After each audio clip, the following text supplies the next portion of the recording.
Hey, I'm Mike from Make CT Better, CT Safe Roads, and the podcast Vent CT. So I wrote an op-ed on the Department of Motor Vehicle and Banking related to Connecticut. And unfortunately, you have to go scorched earth, literally, to get any of these people to do the job that taxpayers pay them to do. Imagine I have filed 5 complaints with the Department of Motor Vehicles over the last 20 months. Do you know how many responses I got? 0.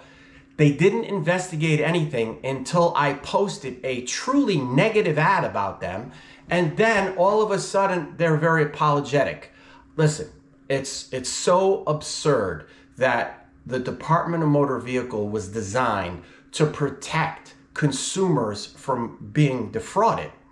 But the part that's really bad in this whole situation, when you have M&T Bank really not following state laws for banking. Example, if you use your credit card and you go to a dealership and they charge you for services, and then you find out those services were never provided or the parts were never issued, they have to give you their money back. It's the law, unless you're M&T Bank. M&T Bank does not, in any sense, investigate. And I know because the exhibits and the people that were going to substantiate the actual fraud were never contacted.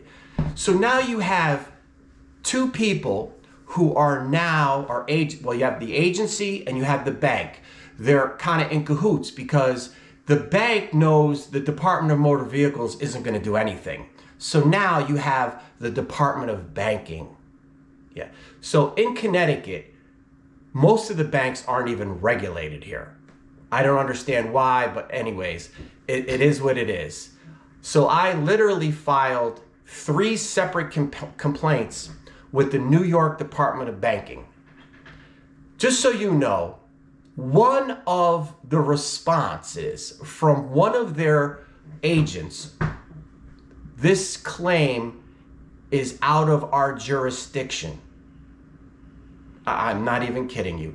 So the state of New York hired somebody who has no clue that they regulate M&T Bank. So here's the theory. This person works from home. They were probably at Starbucks working on their computer and said, yeah, M&T Bank, Connecticut, what? No. Yeah, so here you have 3 separate, you got the Department of Banking, you got M&T Bank, and you got the Department of Motor Vehicle. None of these people could care less about anybody. And trust me, I have all the documents. There's a physical RFP coming out in the news regarding this.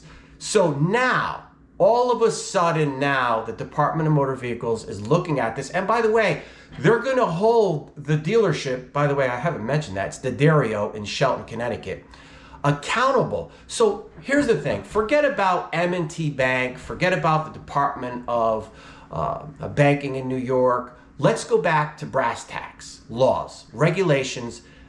The reason the Dario gets a license, the Dario on a document stated twice, 2 separate times, that I'm leaking oil and they want to charge me to fix it.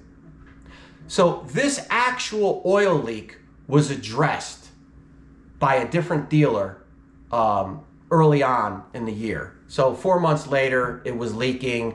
It was just a big scam by the Dario to take my money. There was no leak. In fact, I've got a video verifying and a document. So this is a serious violation. Real bad. You tried to steal from somebody. So this is going to be addressed. But at the end of the day, why do I have to go scorched earth when my tax dollars pay for the salaries of all these people and they're doing absolutely nothing?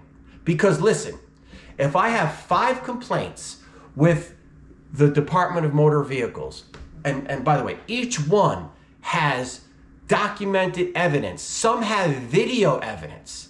They didn't look at any of them. It's remarkable.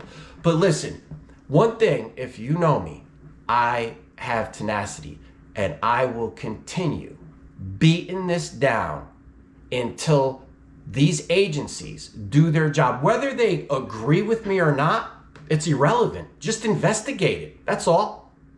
Excuse me. Thanks for watching my video. Peace out, everybody. God bless you. God bless our country. God bless all our state troopers, first responders, and police.